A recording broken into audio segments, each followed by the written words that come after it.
오늘 우리에게 주신 하나님 말씀 에스라 2장 1절 말씀을 함께 보겠습니다. 에스라 2장 1절 말씀입니다. 제가 가지고 있는 성경은 712면에 있습니다. 함께 읽습니다. 시작.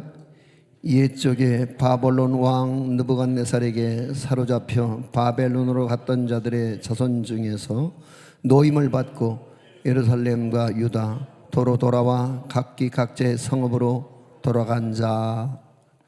그래서 그 밑에 쭉 이름들이 나오는데 너무 많아서 좀 건너뛰어서 68절입니다. 70절까지 다시 시작. 어떤 족장들이 예루살렘에 있는 여호와의 성전터에 이르러 하나님의 전을 그곳에 다시 건축하려고 예물을 기쁘게 들이되 힘 잘하는 대로 공사하는 금고에 들이니 금이 6만 1,000다리기요 은이 5천만에요 제사장의 옷이 100벌이었더라.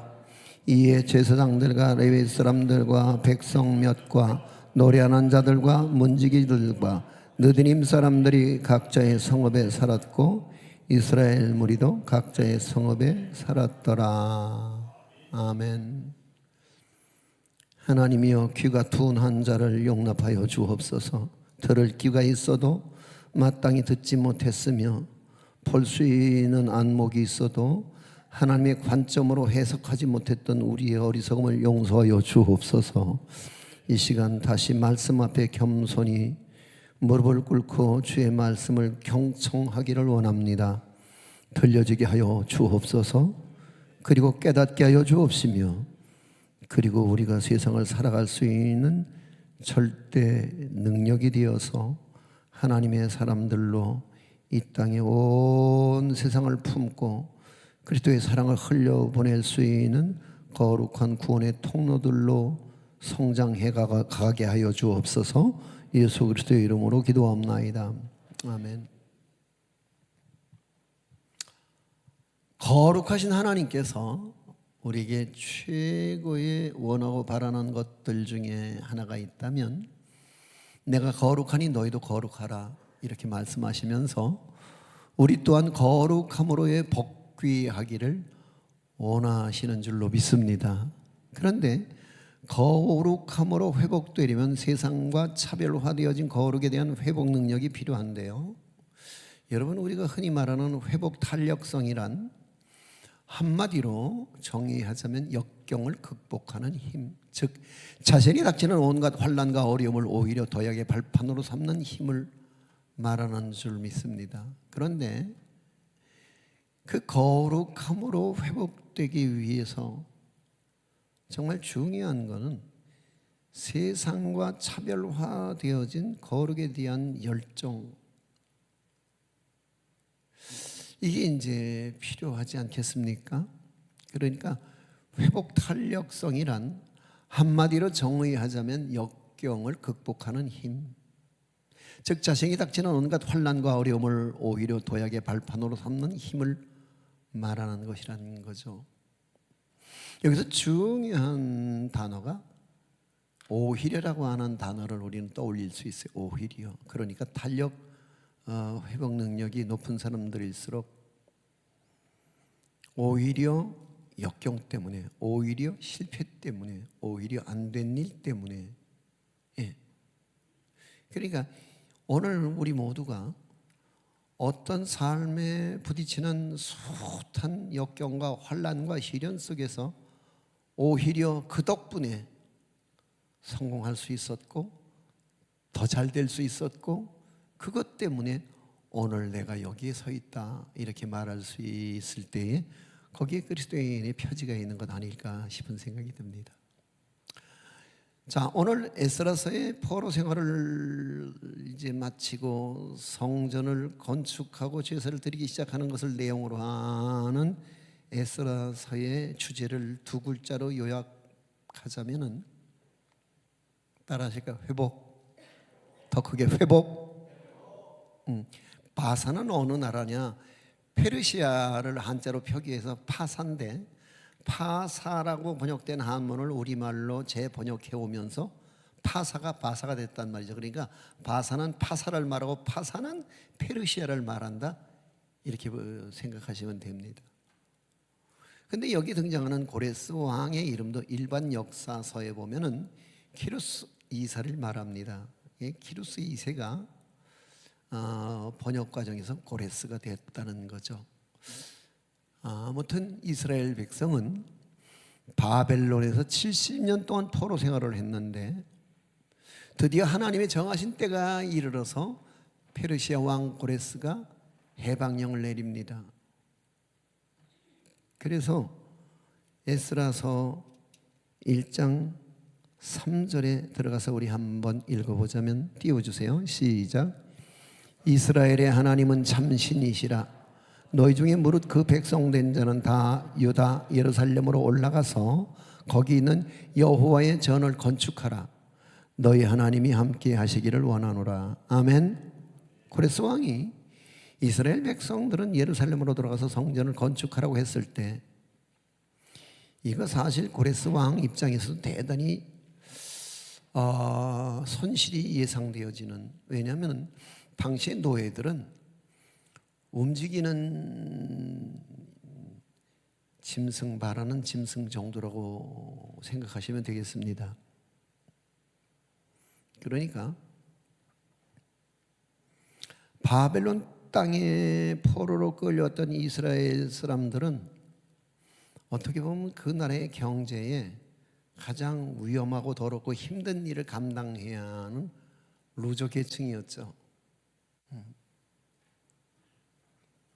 그들은 나라의 어떤 저변 생산을 위하고 나라의 발전을 위해서 그들은 맨 바닥에서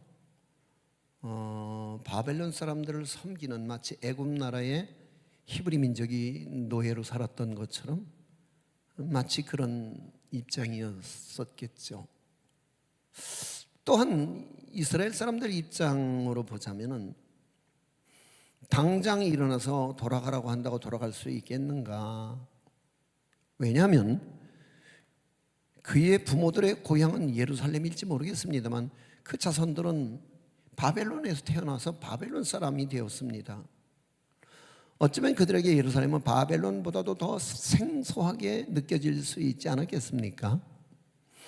바벨론으로 잡혀간 유다 백성들은 70년의 세월이 흐르는 동안 하나님께서 예레미야를 통해서 예루살렘으로 70년 후에 귀환시켜 주시겠다고 하는 예언을 들었던 세대는 이미 다 세상에서 떠났고, 그 자녀들인 2세와 3세는 이미 바벨론 땅에 뿌리를 내려 정착하고 있었던 터에 과연 그 자손들이 몇 명이나 부모들의 고향인 예루살렘으로 돌아가야 되겠다고 하는 결심을 할 수 있었을까요? 이미 예루살렘을 다녀온 사람들의 말을 빌리자면 사로잡힘을 면하고 남은 자가 그 도시에서 큰 환난을 만나고 능력을 받으면서 예루살렘 성은 회파되고 성문은 다 불타버렸다는 그런 소식을 이미 전해 들은 바 있습니다. 자, 그렇다면 예루살렘에 살아가는 백성들은 또한 어떤 입장이었을까요?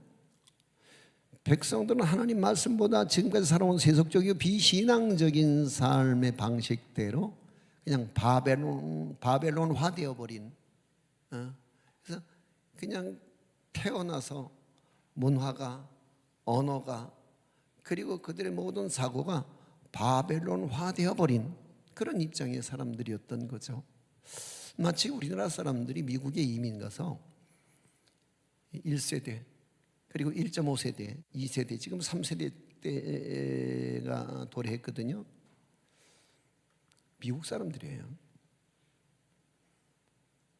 모양만 아시아 계통이지 그들은 모든 문화와 가치와 그들의 모든 삶의 사고력이 미국 사람과 똑같아요.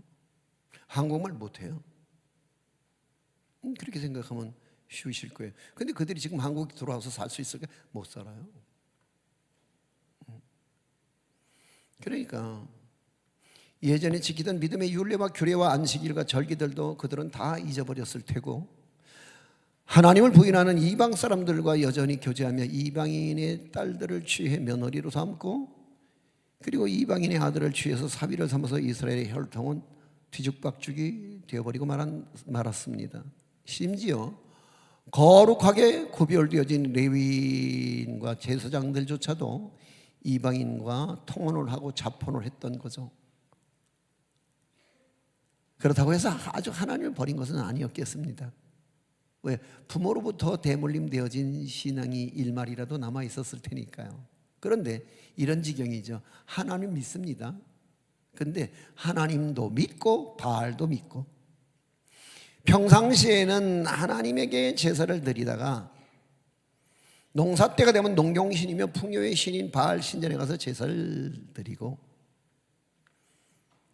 그래서 종교 다원주의 시대 사람들처럼 그냥 무엇을 믿든지 간에 이것도 저것도 내게 유리하면 다 믿을 수 있다고 하는 사고가 그들 속에 지배적인 사고였을 겁니다. 만일 예루살렘에 올라간다고 할지라도 바벨론과 비교가 될 수 없을 정도로 황폐한 조국에서 그들의 생활 기반을 잡는 것은 매우 어렵고 곤란한 일이었을 것입니다. 과거 70년 전에 바벨론에 멸망을 당할 때 포로로 끌려왔던 대부분의 사람들은 왕족과 귀족과 제사장과 기술을 가진 특별한 상류 계층의 사람들이 먼저 끌려갔습니다. 그래서 열왕기하 24장 14절 이하를 함께 읽어보자면, 자, 한번 읽어볼게요. 시작. 저가 또 예루살렘의 모든 백성과 모든 방백과 모든 용사 합 1만 명과 모든 공장과 대장장이를 사로잡아가매 빈천한 자 외에는 그 땅에 남은 자가 없었더라.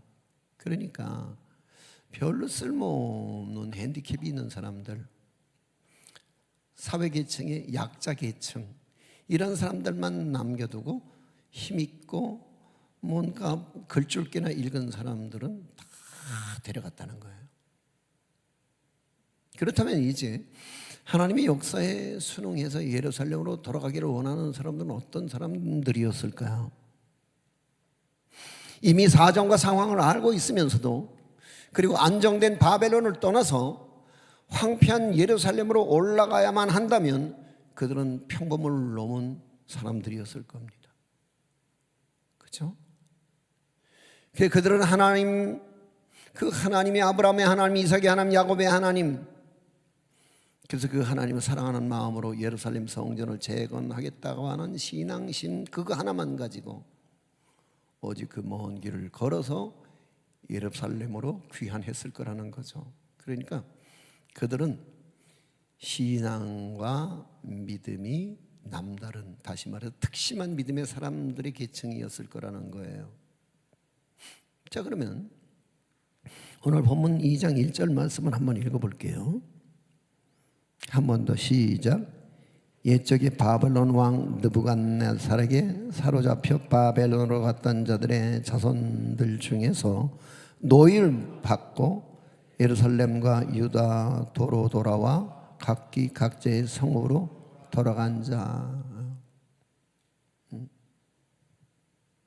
여기서 돌아와라고 하는 히브리 말은 슈브라고 하는 단어를 쓰고 있는데요, 이제 눈에 보이는 행동의 방향을 돌이키는 것뿐만 아니라 마음으로 뉘우치고 회개하고 돌이키는 것까지 나타낼 때 사용되어지는 말이 슈브입니다. 그러니까 이거는 회복을 뜻하는 미완료 동사가 슈브이거든요. 이스라엘 백성들이 70년 만에 예루살렘으로 돌아가는 것은 단순히 고향으로 돌아가는 게 아니었던 거죠. 지난날 조상들이 하나님을 버리고 떠났던 것을 회개하고 이제 돌이켜 이제 하나님에게로 돌아가는 무거운 걸음이었던 게 분명합니다. 그러니까 그들이 포로로 끌려왔을 때도 무거운 걸음이었지만 그 끌려왔던 사람들의 자손들 중에서 다시 예루살렘으로 올라가야 하는 사람들 걸음 또한 무겁기는 마찬가지였었을 겁니다. 그런데 여기서 우리가 기억해야 할 것은 회개 없는 돌이킴은 반성은 될지 모르겠습니다만 참 믿음이라고 말할 수는 없을 테죠. 예루살렘으로 돌아가는 그런 사람들처럼 오늘 우리 모두 교회 올 때는 사실 가벼운 걸음으로 오는 분들이 별로 썩 많지는 않으리라는 생각이 듭니다. 아침에 피곤하고 분주하고 그리고 가족들과의 뭔가 사전에 예약되어진 뭔가 나름대로 시간을 정해놓기도 했을 테고 식사 약속도 있고 결혼식도 있고 많겠죠. 그런데 오늘 이 교회를 찾아온 저와 여러분들의 발걸음 또한 무겁긴 하지만 형식적인 발걸음이 아니라 무거운 만큼 진중하고 신중한, 할렐루야, 그런 걸음이 되어서 하나님을 한 주간 멀리 떠났던 죄악된 마음과 삶을 회개하는 마음으로 하나님을 향해 나오는 회개의 무거운 발걸음이 될 수 있길 주의 이름으로 축원합니다. 그리고 돌아와서 예배 드린다면 그 다음에 가벼운 걸음으로 돌아갈 수 있게 되는 게 예배의 구조 아니겠습니까? 근심도 있고 걱정도 있고 그리고 삶의 실패와 좌절과 실직도 있고 경제적인 부담도 있습니다. 그런데 교회 와서 1시간 말씀을 듣고 예배에 참여한 후에 나도 알지 못하는 사이에 걸음이 가벼워지고 마음의 근심이 이렇게 듬뿍 덜어내져서 십자가 밑에 거침없이 턱 이렇게 내려놓고 돌아갈 수 있는, 할렐루야. 그래서 한 주의 삶이 또다시 가벼운 걸음으로 시작될 수 있는 그런 예배였으면 참 좋겠다는 생각입니다. 자, 아무튼 유다 백성들이 바벨론 제국에 의해서 3차례에 걸쳐서 포로로 끌려갔는데 이제 예루살렘으로 귀환하는 것도 3차례에 걸쳐서 이루어집니다. 오늘 본문은 그 중에 제일 첫 번째 귀환에 대한 말씀이 오늘 본문의 배경입니다. 유다 백성들이 귀국하여 예루살렘을 새롭게 회복하는 일에 있어서 그건 한두 사람의 힘으로 되어질 일은 절대 아니었던 것을 우리는 알 수 있습니다. 각계각층의 사람들이 필요했겠죠. 그래서 고레스 왕의 마음을 감동하신 하나님은 바벨론의 포로로 잡혀있던 유다 자손들 가운데서 다양한 계층의 사람들의 마음을 나름 감동시키셨으므로 말미암아 그들은 어렵지만 힘들지만 예루살렘으로 돌아가야 하겠다는 마음이 풀릴 듯 일어나게 하셨으므로 그들은 결단하고 그래서 정든 땅 바벨론을 떠나서 조국으로 갑니다. 조국이란 말은 무슨 말이냐? 그게 할아버지 조자거든요. 할아버지의 나라입니다. 모국은요, 어머니의 나라인 거죠. 자, 오늘 큐티 본문을 보시면은 이게 오늘 본문이 스가랴 1장에서부터 1절에서부터 70절까지거든요. 스가랴서 2장 1절부터 70절까지 엄청나게 긴 구절에 대체로 사람들의 이름과 돌아온 자들의 명단과 더불어서 그들의 숫자가 기록되어 있는 것을 볼 수 있어요.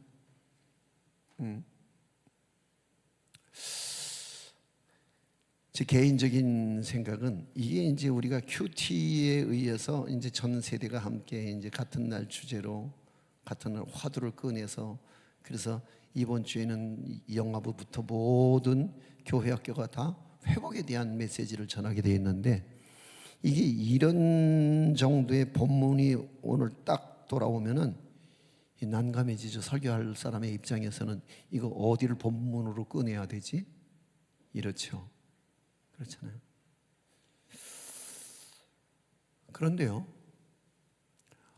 오늘 그래서 제가 이제 듬뿍 이제 뛰어넘었죠. 그걸 다 읽을 수도 없고. 그런데 오늘 여기에 그 어려운 걸음으로 결단하고 실천에 옮겨서 예루살렘으로 돌아온 사람들의 대표자의 명단이 2절에 이제 시작이 되거든요. 2절 말씀을 한번 읽어볼게요. 시작. 곧 스룹바벨과 예수아와 느헤미야와 스리야와 르엘나야와 모르드게와 빌산과 미스발과 비거에와 루흠과 바하난 등과 함께 나온 이스라엘 백성의 명수가 이러하니 이렇게 되어 있는 2절의 말씀에서 여기는 익숙한 이름 스룹바벨의 이름을 발견할 수 있어요. 그는 유다 나라의 왕손으로서 바벨론 왕 느부갓네살에 의해서 포로가 된 여호와긴 왕의 장자 스알델의 아들이니까 여호와긴의 손주입니다. 유다 백성들을 예루살렘으로 인도하는 일에 실질적인 책임을 맡은 최고 지도자로서 유다의 총독이었죠. 또한 귀한 자들 명단 가운데는 그런 이름도 있습니다. 에스더서에 나오는 유대인들을 전멸시키고자 하는 하만의 음모를 깨뜨리고 위기에서 구원하는 주도적 역할을 했던 에스더의 삼촌 모르드게.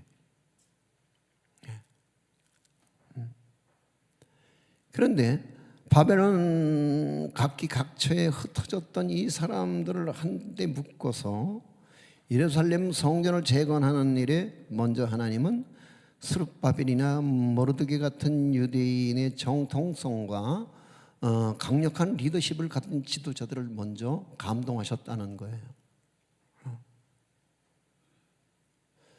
그런가 하면 에스라 2장 36절에 보면은 제사장들도 동원되는 것을 볼 수 있거든요. 그러니까 아무리 유다 백성들이 예루살렘에 올라가서 완벽하게 성전을 재건한다 할지라도 만일 제사를 드리는 제사장이 없다면 성전은 아무 쓸모없는 공간이 되지 않겠습니까? 그렇죠?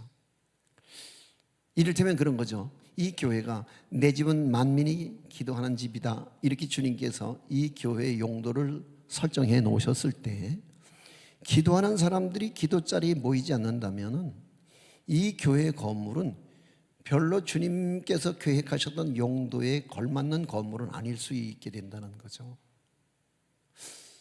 자 보세요.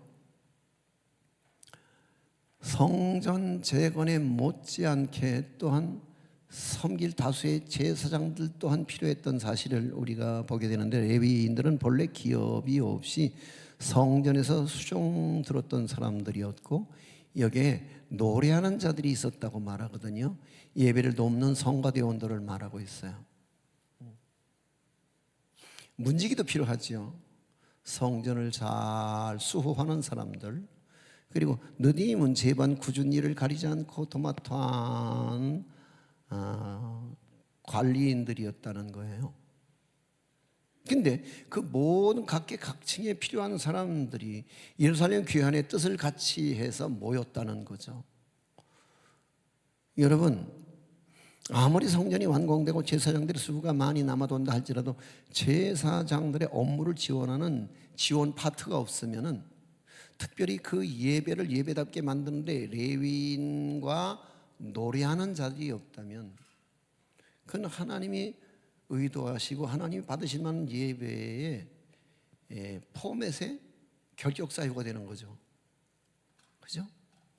여러분 잘 들으세요. 저는 그렇게 생각을 해요.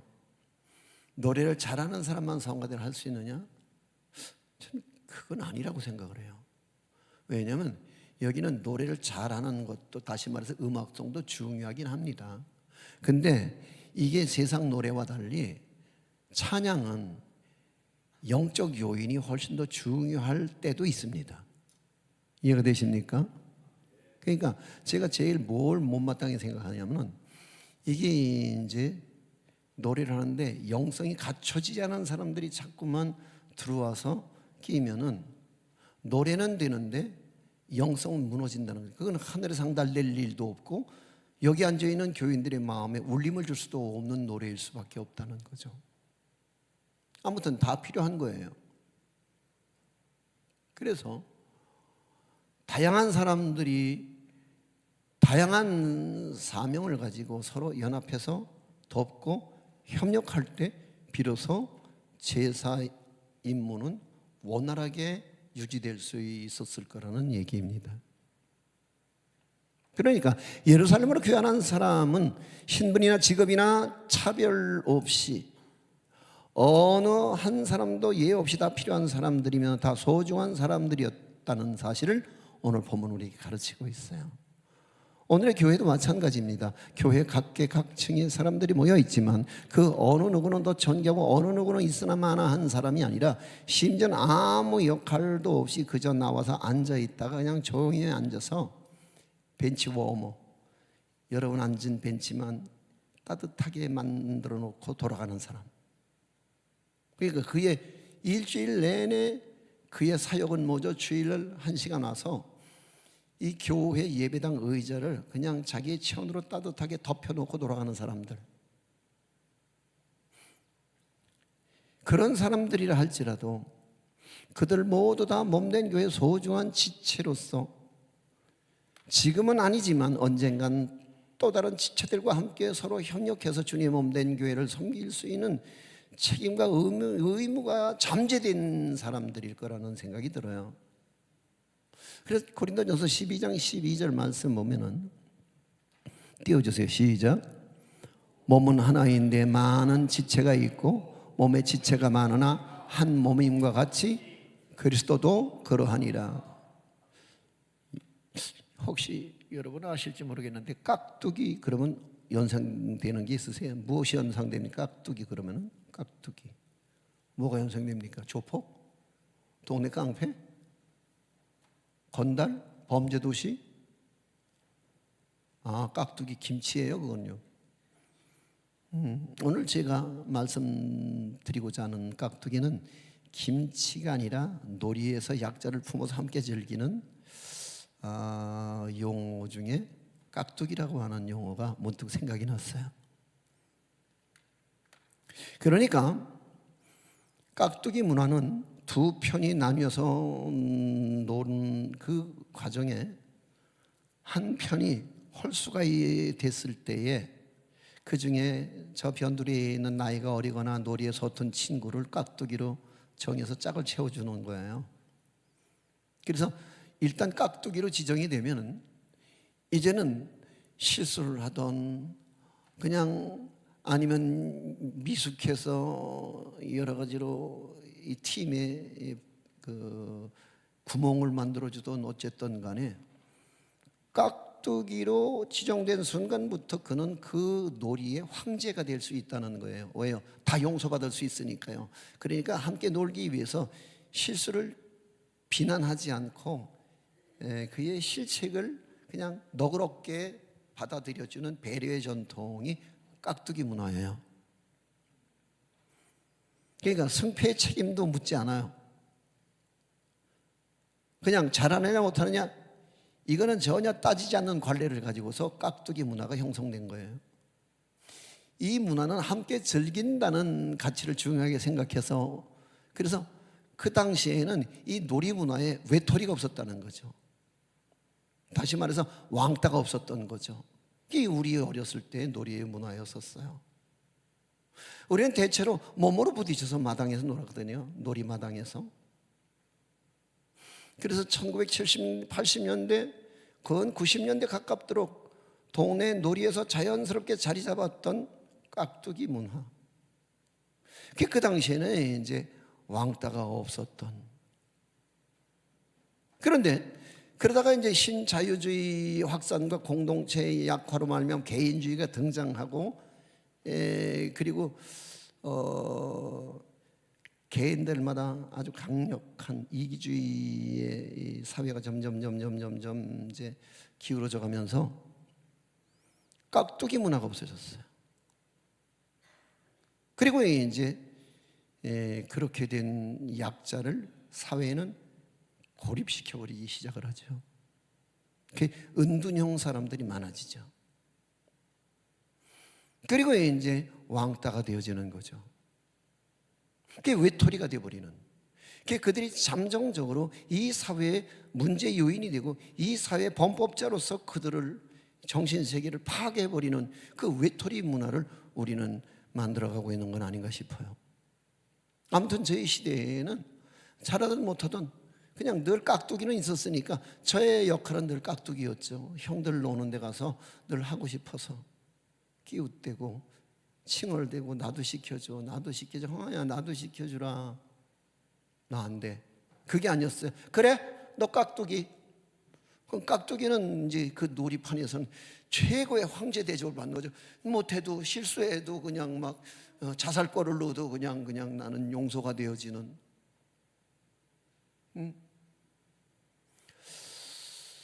근데 이제 깍두기 문화는 배려와 어우러짐의 상징으로서 복음을 전하는데도 저는 그게 필요하다고 생각을 하는 마당에, 깍두기는 절대 필요한 다음 세대이자 깍두기가 배우고 자라나서 우리 신앙의 전수자가 될 것이 분명한 잠재자라면, 우리는 이 교회 안에 깍두기를 배려하고 깍두기를 친절하게 가르치고 깍두기를 환대할 수 있는, 그래서 회복의 공동체를 이뤄 나가려고 하는 지혜가 우리 모두에게 필요하다는 거죠. 제가 언젠가 광고 시간에 그런 광고 문안을 넣었던 적이 있습니다. 아이들의 이름을 기억해 주기, 아이들을 환대해 주기. 아이들이 교회에 왔을 때 그들은 이곳에서 우리로 하여금 우리의 다음 세대의 잠재자로서 그들은 우리에게 황제 대접을 받는 게 마땅한데, 어른들은 그들을 언제나 소외시키고 배제해버렸단 말이죠. 그러니까 아이들이 교회에 가서 뭔가 따뜻한 환대를 받아야 되는데, 아이들이 교회에 와서 상처만 받고 어른들이 눈을 부라리고 야단을 치고 그저 어떤 때는 투명인간 취급을 받다 보니까 애들 그러지 않아도 교회 안 가도 재미있는 거리가 얼마나 많은데, 그 놀거리를 아이들이 굳이 교회 와서 야단 맞아가면서 별로 재미도 없는 일에 아이들이 집중하고 몰두한다는 건 우리의 욕심인 거죠. 그렇잖아요. 우리가 아무리 이 건물을 이렇게 그냥 지어놓고 애를 쓰고 눈물을 흘리고 땀을 들여서 여기서 피를 발라 이 예배당을 세웠을지라도, 우리 세상 떠난 다음에 우리 다음 세대가 없다면 이건 아무 쓸모없는 그냥 죽은 공간일 수밖에요. 그렇다면 나는 그렇게 생각해요. 오늘 우리 다음 세대의 아이들을 환대해 줘야 되고, 그들이 이 교회에 와서 그저 이 핸드폰에서 갖고 노는 게임보다 교회 가서 공동체로 아이들과 막 들뛰고 그저 아이들과 숨바꼭질을 하고 아이들과 뭔가 여기에서 뭔 재미있는 일을, 그래서 주일학교 언젠가 내가 올라가다 보니까 얘들아 교회에서 놀자. 난 그 용어가 얼마나, 내가 그 표가 얼마나 마음에 와닿는지. 아이들이 놀 건전한 공간이 없으니까 자꾸 어두운 데로 깊이 들어가거든요. 어두운 데로 홀로. 그래서 스스로 왕따가 되고 외톨이가 되고 은둔자가 되어지는 그런 세상에서 교회가 할 일이 뭐냐? 그들을 밝은 데로 끌어내야 된다는 거죠. 그리고 밝은 놀이 문화, 거기에는 깍두기가 다 깍두기라 할지라도, 본진에 나갈 수 있는 선수는 몇 명 안 되는 입장이라 할지라도 그들이 잠재적인 다음 세대의 주자가 될 수 있는 대상이라면 그들을 우리는 배려하고 그들을 아끼고 그들의 이름을 불러주며, 제가 어린 시절에 그저 늘 어디서도 환대받지 못하고 어디서든지 인정받지 못했던 제 어린 날, 배고프고 춥고 그리고 헐벗었던 날에 교회 가면 교회 선생님은 언제나 제 머리를 쓰다듬고 그리고 반색을 해줬던 기억이 있습니다. 그리고 오늘의 제가 있습니다.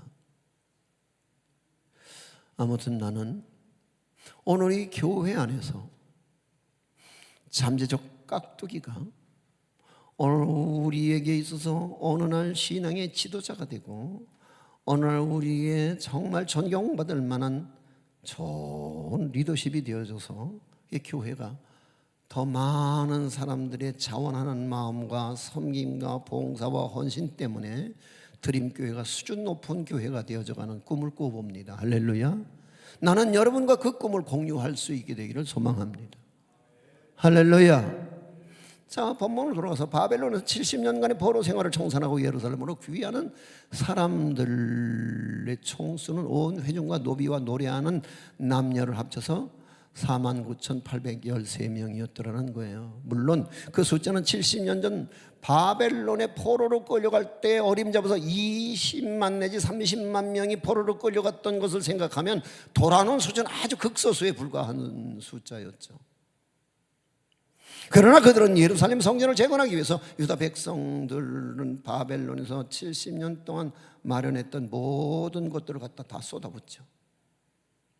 물론 그 어려운 포로 생활에서 그들이 뭔 큰 돈을 모으기나 했겠습니까마는, 그럼에도 불구하고 그들은 그 땅에서 얻은 모든 것들의 일부는, 무거운 짐은 다 내려놓고 그저 가벼운 등짐에 얹을 수 있는 것들만 걸러매고는, 그리고 무려 14,000km를 그냥 긴 시간을 거쳐서 그래서 예루살렘에 당도했다는 거예요.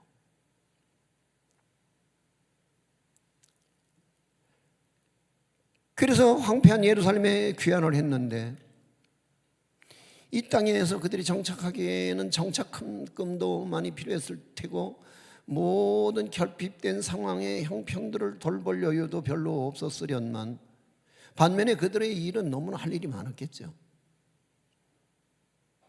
그래서 성전의 재건에 필요한 모든 재물 또한 그들의 헌신, 그들의 봉사 이런 것들도 매우 시급한 상황 속에서 그들은 제일 먼저 뭘 했느냐? 여러분, 이 영국에서 오직 청교도 신앙 하나만을 붙들고 미국 대륙에 들어왔던 청교도들은 그 땅에 와서 제일 먼저 자기 집부터 짓는 게 상식이었겠습니다만은 그러나 그들은 미국에 와서 그 인디언들의 수 없는 습격과 그 거친 딸 황량한 들판에서 먹을 것조차 없는 그 긴 겨울을 나면서 그들은 그럼에도 불구하고 제일 먼저 교회를 지었다는 거 아니겠습니까? 아니, 집을 짓는 게 상식 아닌가요? 근데 그들은 먼저 교회를 짓고 그리고 그들은 학교를 지었습니다. 그리고 자기들이 집을 지었습니다. 그래서 이 기독교의 개신교의 발상지나 전성 시대를 지냈던 국가에 가보면 교회가 맨 가운데 있는 마을 제일 가운데 제일 높직한 곳에 교회가 있습니다. 그리고 마을이 형성됐는데 마을에서 어디든지 다 모든 길이 교회로 뚫려 있습니다. 그들은 교회 중심 문화를 형성했던 거죠. 이들도 와서 그 예루살렘에 들어와서 제일 먼저 했던 것은 무너져버린 성전 터 위에 새로운 성전을 재건하는 일을 먼저 서둘렀던 것을 볼 수 있습니다. 그러니까 다 필요하고 다 시급한 일이긴 하지만 그러나 그 중에 시급한 일 중에 시급한 일, 중요한 일 중에 중요한 일은 뭐다? 성전을 재건하는 일이다. 아멘. 그러니까 스가랴서 2장 68절로 이제 건너뛰겠습니다. 여기 보면 자 읽어주실까요? 시작. 어떤 족장들이 예루살렘에 있는 여호와의 성전터에 이르러 하나님의 전을 그곳에 다시 건축하려고 예물을 어떻게 기쁘게 드리되. 여기서 즐거이란 말은 누가 시켜서 강제로 내는 것이 아니라 자원하는 마음에서 자발적으로 아낌없이 드리되 먼저 자신을 바치는 심정으로 드리는 모습을 가르치고 있습니다. 이 일에 먼저 족장들이 앞장을 서서 본을 보였다는 얘기죠. 그래서 그 다음 69절 말씀에 보면은 여기에 힘이 자라는 대로 그렇게 되어 있거든요. 힘이 자라는 대로. 그래서 힘이 자라는 대로 공사 모든 대금을 금고에 쏟아붓다는 얘기예요. 그래서 모여진 그날의 그들의 돈이 오늘날 화폐로 대강 환산을 하자 치면은 한 600억 정도의 가치였다는 거예요. 포로로 70년을 살았어요. 그리고 모든 것들이 부담스러워서 돈 될 것들, 최선의 것들만 남겨놓고 그들은 다 그 땅에 놓고 마치 알몸처럼 돌아왔다는 거예요. 그런데 그럼에도 불구하고 할 일도 많고 돈 쓸 때도 많았을 텐데도 불구하고 그들은 600억이 넘는 가치를 먼저 성전을 쏟아붓다는 거죠. 이게 뭐예요? 하나님 중심 사상이었다는 거예요. 한두 사람의 부자나 힘 있는 사람이 성전을 재건에 나서서 도맡아한 일이 아니라 예루살렘에서 귀환한 사람들이 모두 예외 없이 모두 힘을 합해서 예물을 드렸다는 얘기인 거예요. 위치상 예루살렘 성 안에는 농사를 지을 만한 땅이나 목축을 할 만한 초장이 별로 없었고, 당시 그냥 그들의 지금이나 마찬가지입니다만 외침의 위협에 늘 노출되어 있는 곳 예루살렘 그랬거든요. 그럼에도 불구하고 귀환한 사람들은 대부분 예루살렘 성을 떠나지 않고 본성에 정착을 했다는 거예요. 그리고 각자에게 주신 은사를 따라 성전을 재건하고 무너진 성벽을 재건하는 일에 최선을 다했으므로 말미암아 마침내 성전이 재건되고 성벽도 수축됨으로 예루살렘의 정체성이 회복됐다는 얘기예요. 할렐루야. 오늘 하나님을 진심으로 사랑한다면 성경에서 예루살렘 성전을 재건하던 사람들처럼 매일 우리 또한 회복을 위해 기도하고 전도하고 그리고 나가서 선교에 힘을 모으고 그리고 교회가 지향하는 방향대로 일사불란하게 앞으로 함께 손에 손을 붙들고 함께 달려갈 수 있는, 그래서 마침내 당에서 추진력으로서 더 높이 비상할 수 있는 날개를 얻기까지 우리 함께 힘을 모아주실 수 있길 주의 이름으로 축원합니다. 지금 이 시대는 문화적으로 굉장히 혼란하고 오염지수가 높고 자극적인 세상에서 우리는 살아갑니다. 더더군다나 세속화의 물결이 교회 안으로 강력하게 밀려 들어오고 있습니다. 그런데 오늘 저와 여러분이 오늘 이 말씀에서 얻게 되는 교훈은, 무릇 의인들의 길은 여호와께서 인정하시나 악인들의 길은 망하리로다. 여러분, 하나님이 인정하는 교인, 하나님이 인정하는 교회가 될 수 있기를 소망합니다. 할렐루야.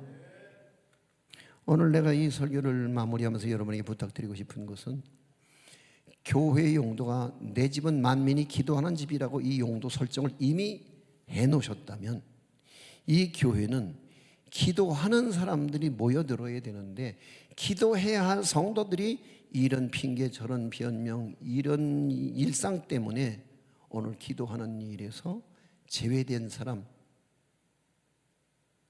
나는 기도를 안 해도 되는 사람인 것처럼 자기를 차별화시키는 사람이 저는 없었으면 합니다.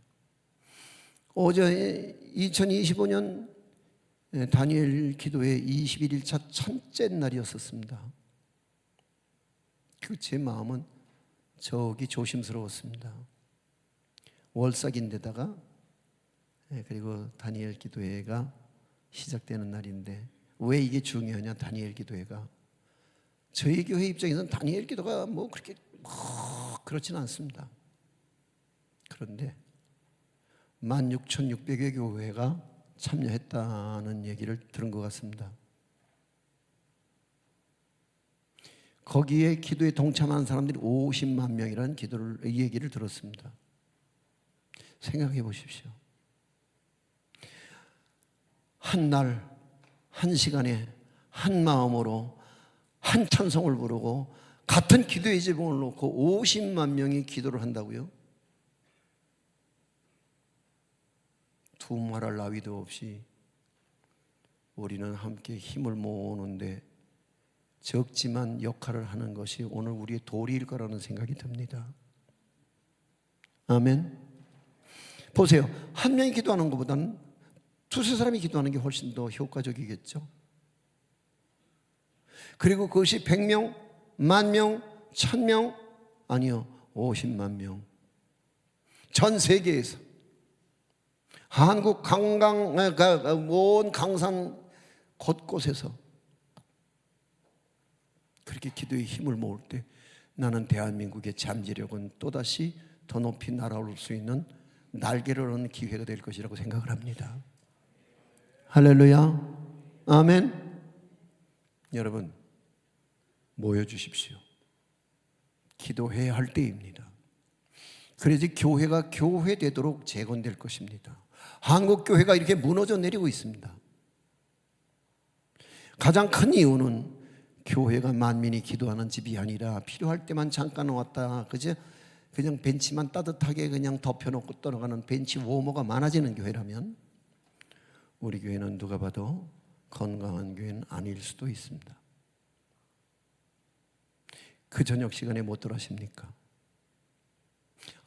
오해하지 마세요. 책망하는 얘기 아닙니다.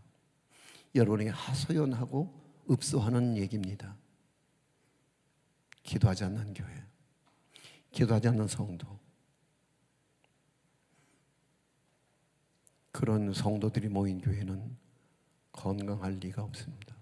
아주 작은 바람만 불어도 교회는 심하게 흔들리고 결국은 교회가 무너져 내릴 수도 있습니다. 우리는 지금 아주 중요한 시점을 지나고 있습니다. 40년 동안 이 교회를 이끌어왔던 지도자인 제가 내려가고 차세대의 지도자가 다시 올라오는 인수인계의 이 과정 속에서 연착륙이 되어지고, 그리고 또다시 바톤 터치를 해서 또다시 다음 주자가 날아오르는 이륙의 과정 속에서 우리는 지금 참 위기의 과정을 지내고 있는데, 난 여러분의 기도가 절대 필요합니다. 여러분의 도움이 필요합니다. 여러분, 그 시간에 여러분 별로 크게 그렇게 그 시간에 여러분 아니면 뭔가 마비될 만한 그런 일들이 계시진 않을 거라는 생각이 문득 드는데요. 도와주세요. 그래서 이번에는 21일까지 기도회를 하고 23일부터 우리 영성 회복을 위한 집회를 7시간을 연속으로 해나갈 겁니다. 교회가 영성이 튼튼해지면 각자의 위치에서 어떤 포지션을 맡았던 간에 그 사람들이 모여서 하나님의 교회는 더 건강하게 세워지고 하나님 나라는 멋지게 건설되어져 갈 것이라고 확신합니다. 할렐루야. 우리 함께 찬양하겠습니다.